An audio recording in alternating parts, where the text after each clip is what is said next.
You've probably heard that you should be walking 10,000 steps a day. It's often said that this is what you need to do to lower your risk of disease and death. But the 10,000 step idea appears to have originated from a marketing campaign rather than being driven by research into health outcomes. A Japanese company called their new pedometer 10,000 step meter. It sounds good in Japanese and worked well for advertising campaigns. I'm not going to attempt to pronounce its name in Japanese.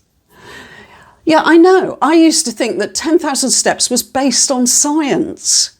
Pedometers have now been integrated into smartphones and watches, but at one time they were a separate device that only measured the number of steps you took each day. So what does the scientific research actually say about how many steps we need to do? Do you need to do 10,000 steps a day, or is it okay to do fewer?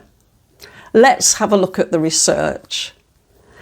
I've put links to all the research in the video description so you can read more about them there. Once we've looked at the research about how many steps you need to do, I'll take a look at the related question, how fast should you walk? Researchers from the University of Sydney, Australia, monitored over 78,000 adults using wearable trackers. The study showed that doing 3,800 steps a day can cut your risk of dementia by 25%. That's a pretty amazing thought. 3,800 steps is not a lot. It's great to know that doing that number of steps has measurable benefits. Lots of younger people watch my videos. You may not be bothered about dementia for yourself, but what about your parents or grandparents? Could you share this information with them? Before you rush off to get those steps in, what happens if you do more? Researchers from Brigham and Women's Hospital in the USA studied over 16,000 women. The women wore a pedometer for 7 days. They were followed up around 4 years later. The researchers found that taking 4,400 steps a day was significantly associated with lower risk of death compared with taking 2,700 steps a day. So if you do 4,400 steps a day, you get a reduced chance of dementia and less chance of dying. Risk of death continues to decrease with more steps taken, but levelled off at around 7,000 steps a day. So this research says that you get even more benefit if you do more steps. The subjects in this study were mainly older white women, so we can't be certain that these figures will be the same for other people, but it is at least a suggestion of the increased health benefits of walking more. A large study led by the University of Massachusetts in the USA followed over 2,000 middle-aged adults from different ethnic backgrounds over a period of 11 years. Again, there's a link to the research in the video.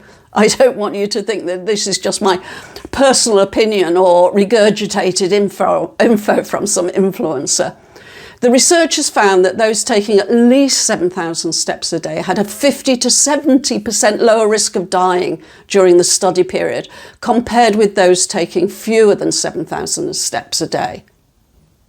If you're enjoying this video, please like, comment and subscribe and share it. The researchers from the University of Sydney, who came up with the 3,800 steps to reduce your dementia risk by 25%, also found that 10,000 steps a day significantly lowers your risk of dementia, heart disease, cancer and death. This is more than the 7,000 steps a day from the previous study, but don't let that put you off. The take-home message is very clear. You will see benefit if you do 3,800 steps a day. The benefits increase as you do more steps. So far, so good. Now, how fast should you walk? It's clear from research that the number of steps you walk is more important than how fast you walk. So that is what you need to focus on to begin with, getting the steps in. But there are also benefits of upping the pace once you get used to doing the steps. It's widely agreed by health authorities that you need to do at least 150 minutes a week of moderate intensity aerobic exercise as part of your exercise regime. So do your steps count towards your 150 hours a week of moderate intensity exercise? The US Centers for Disease Control give a simple way to establish if you're engaged in moderate intensity exercise. The website says, in general, if you're doing moderate intensity activity, you can talk but not sing during the activity. In other words, if you can talk and sing while you walk, it doesn't count as being part of the 150 minutes a week. You still get benefits, but not in those terms.